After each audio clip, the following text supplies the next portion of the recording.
안녕하십니까. 뉴스데이 동정민입니다.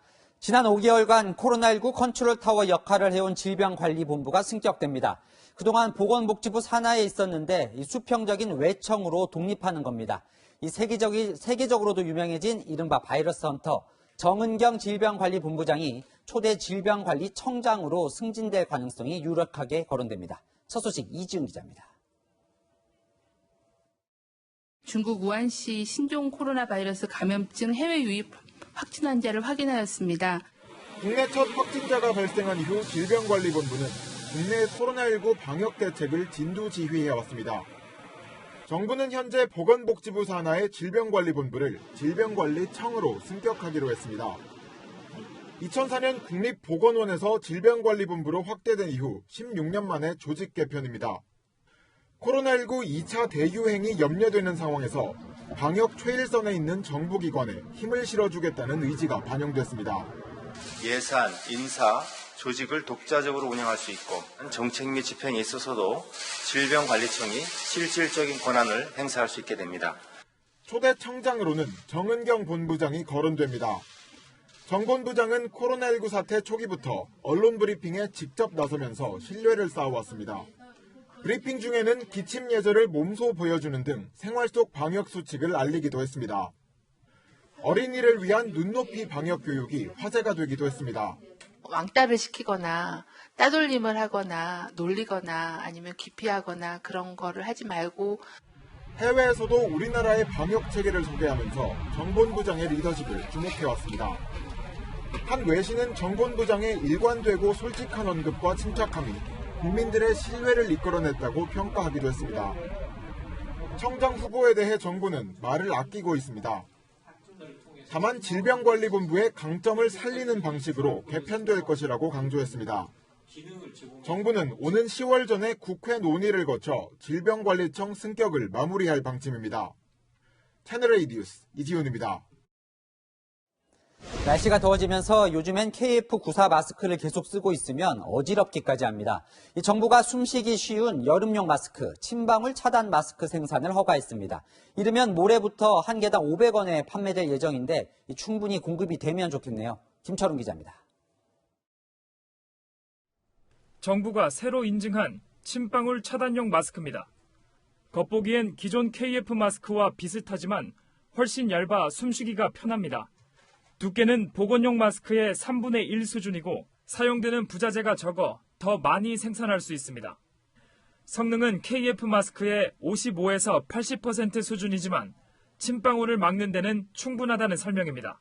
현재 4개 업체가 비말 차단용 마스크로 품목 허가를 받은 상태입니다. 생산량은 늘어날 것으로 기대됩니다. 소비자분들은 이르면 이번 주말부터 구매하실 수 있을 것으로 보입니다.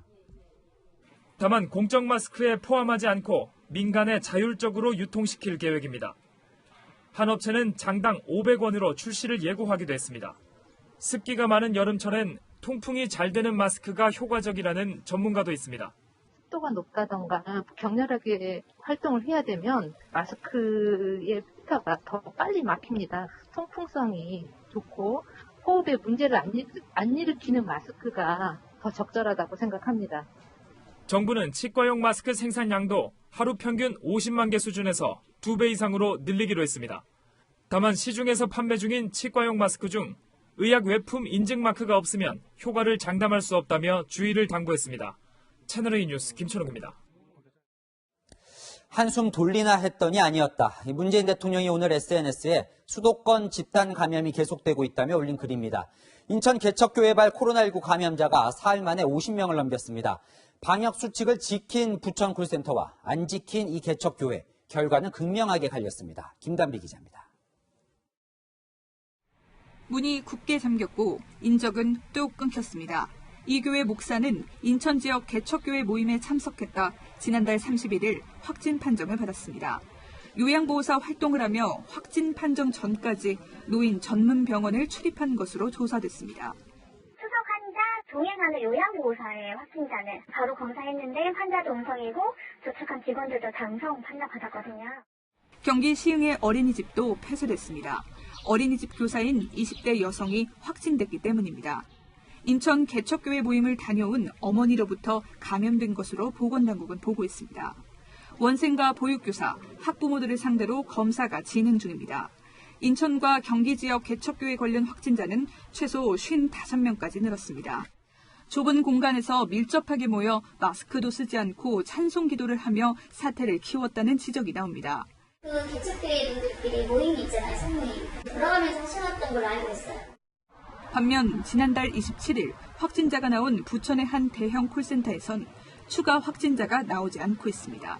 전화 상담 부스마다 위쪽에 플라스틱 가림막을 설치해 침방울이 주변 부스로 튀는 걸 최대한 막았고 상담사가 다른 층을 출입하는 걸 통제하는 등 방역 수칙을 철저히 지킨 결과입니다. 각각 이제 자기 층에만 들어갈 수 있도록 직원들에게도 층을 내려가지고 한번 출근하면 이제 다른 층으로는 가지 않도록 하는 거죠. 콜센터 건물에 선별 진료소를 설치해 외부인과의 접촉도 최소화했습니다. 밀집된 장소라도 방역 수칙을 얼마나 잘 지키는지에 따라 확산세를 막을 수 있다는 걸 부천 콜센터는 보여주고 있습니다. 채널A 뉴스 김담비입니다. 오늘부터 전국 초중고생 178만 명이 3차 등교 수업을 시작했습니다. 일부 학교에는 이렇게 워크스루 진료소까지 설치됐지만 이 학교와 학원발 감염 사례가 이어지면서 학부모들은 불안합니다. 정현우 기자입니다. 운동장에 대형 천막이 설치됐습니다.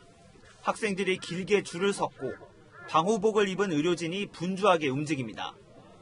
음압부스 안에 있는 의료진이 학생들과 접촉하지 않고 검체를 채취하는 워크스루 진료소입니다. 키트 하나 받아가지고 그냥 코 한번 넣었다 빼는 걸로 끝낼 수 있어서 되게 간단하고 좋았던 것 같고 아무래도 직접 학교 근처로 와주시니까 편리했던 것 같아요. 서울시가 기숙사에서 생활하는 6,200명의 중고생을 대상으로 증상과 관계없이 선제적으로 검사하는 겁니다.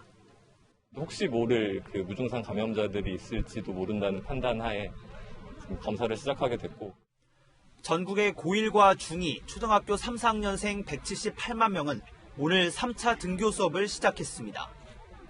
하지만 최근 학교와 학원을 중심으로 확산 사례가 이어지면서 전국 519개 학교는 등교 수업을 중단하거나 미뤘습니다.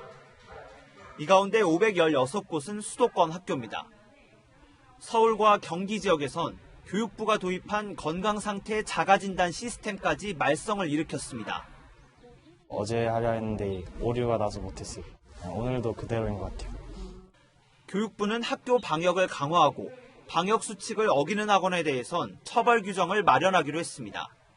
하지만 과태료만 내면 학원 영업을 이어갈 수 있어 실효성엔 의문이 남습니다. 채널A 뉴스 정현우입니다.